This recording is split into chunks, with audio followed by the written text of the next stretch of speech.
Bonjour la compagnie, ben voilà, donc je finalise le montage du ventilateur que je vous ai montré dans la vidéo précédente. Je mets le lien au-dessus, qui va venir donc souffler l'air chaud plus puissamment, hein, qui sera émis par cette chinoiserie achetée sur Alipa Express. Donc je vous mets là aussi le lien au-dessus, la vidéo de la présentation et de l'installation.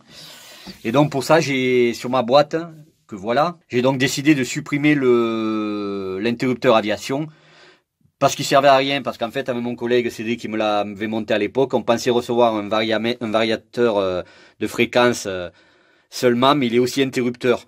Donc l'interrupteur aviation en fait ne servait plus à rien.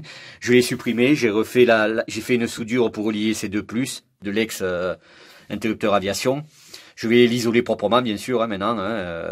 Ça c'est réglé, donc la bande de LED, désormais, elle ne sera plus commandée que par l'interrupteur variateur de fréquence ici, qui était à l'arrière. Pour info, sur mon installation précédente, je vous mets une photo. Voilà, donc qui était à l'arrière et que je vais déplacer à l'avant. De manière à mettre plus à ma portée, je juge que c'est plus important que les LED, les bandes de LED éclairantes sur les cachoirs avant.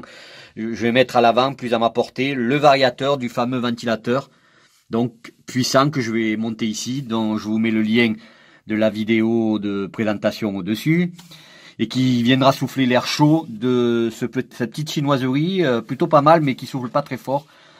Donc je vous mets aussi le lien de l'installation de la présentation au-dessus. Allez, je continue.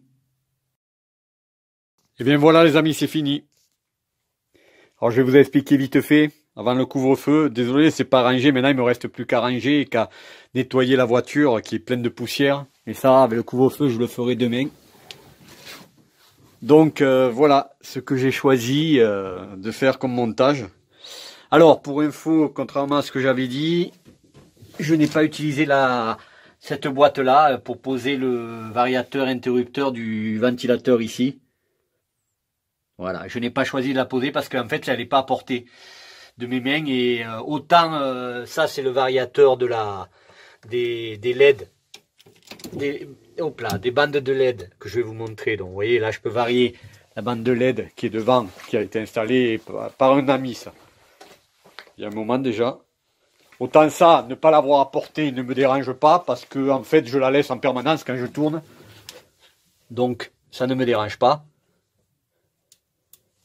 Voilà.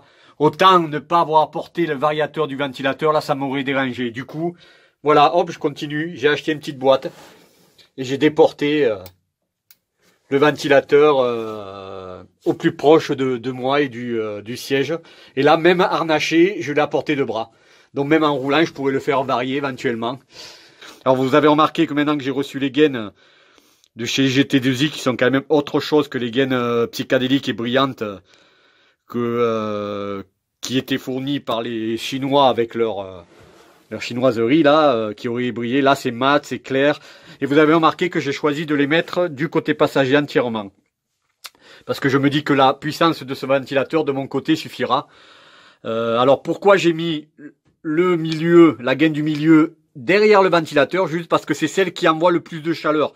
Parce qu'en fait le radiateur il est au milieu là, donc c'est largement la plus chaude, elle est même très chaude.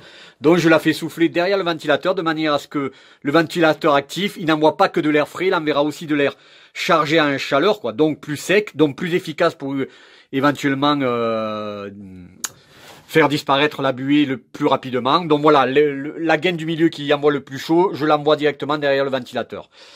Les deux autres gaines, je les mets côté passager pour un minimum de souffle de ce côté-là. Parce que sinon, y aurait rien. Alors, donc voilà. Donc voilà, là j'ai tout fini par rapport à mon gros problème de buée que j'avais rencontré en décembre. Où je n'avais, je rappelle, comme d'habitude, que traité l'intérieur du pare-brise. Pour info, moi je mettais du gel mousse à raser bleu. Mais là j'utiliserai du vinaigre blanc. Parce que c'est quand même plus écolo et c'est tout aussi efficace. Je vais arrêter le gel mousse à raser, le gel bleu de mousse à raser, même si c'est bien. Hein, je vais quand même utiliser le vinaigre blanc. Je trouve que c'est plus écolo à respirer du vinaigre que du gel de mousse à raser. Enfin, passons. Voilà.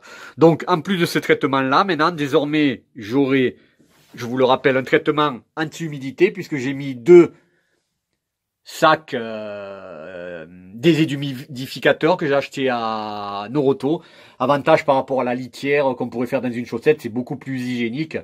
Et surtout, c'est réutilisable et quand la couleur change, alors ma voiture vient de chez mon garagiste et a passé du temps dehors et je vois que la couleur a changé puisqu'elle est plus bleue.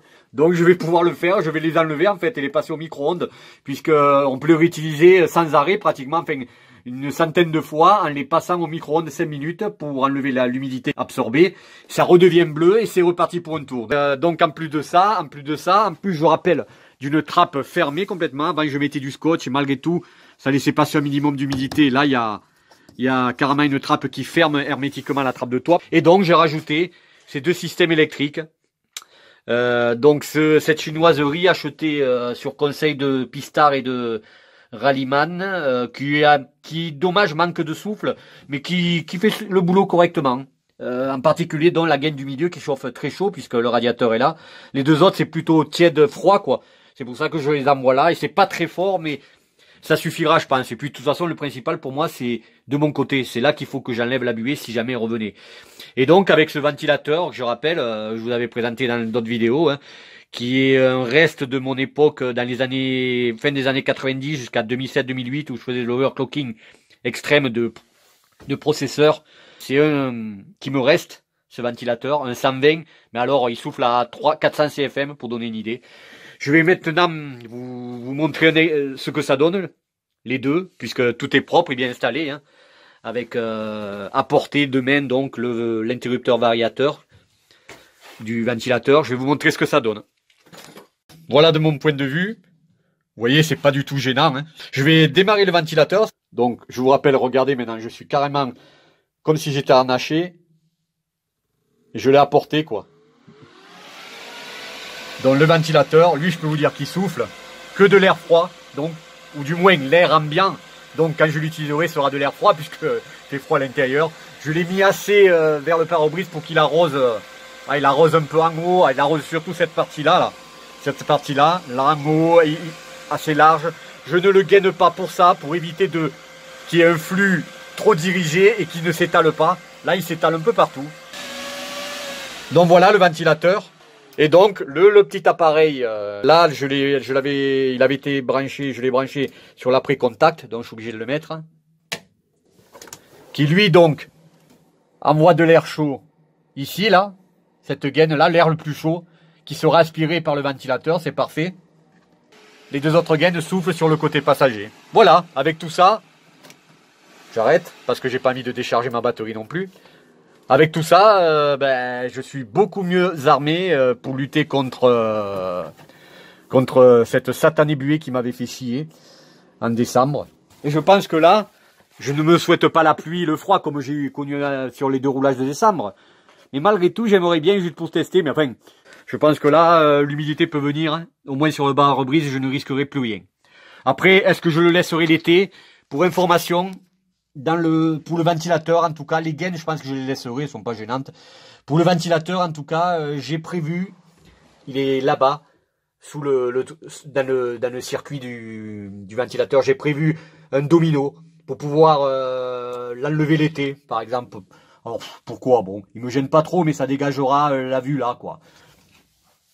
Voilà les amis, chose finie. Bon, n'hésitez pas à venir me poser des questions sur ma vidéo YouTube. Si vous voulez faire la même chose, je vous donnerai tous les liens de tous mes achats et puis mes humbles conseils, puisque maintenant j'y suis passé. Et puis, on verra bien ce que ça donne, mais il est certain que ce sera efficace. Voilà, je vais me dépêcher parce que couvre-feu arrive. Portez-vous bien et à très bientôt.